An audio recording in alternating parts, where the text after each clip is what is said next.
பாருங்க மக்களே, இப்போ பார்த்தீங்கன்னா நம்ம ஊர் டேமு பாருங்க, சும்மா குத்தால அருவி மாதிரி இது பாருங்க. இப்போ டேமை பார்க்க மக்கள்லாம் வந்திருக்காங்க பாருங்க, இவ்வளோ பேர் மக்கள் பாருங்க.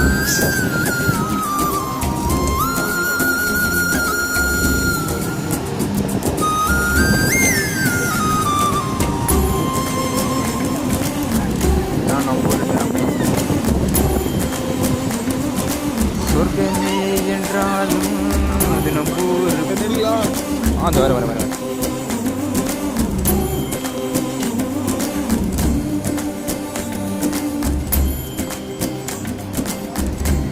பாருங்க, மக்கள் எல்லாம் குளிச்சுட்டு இருக்காங்க பாருங்க, சும்மா என்ஜாய் பண்ணி ரசித்து குளிக்கிறாங்க பாருங்க.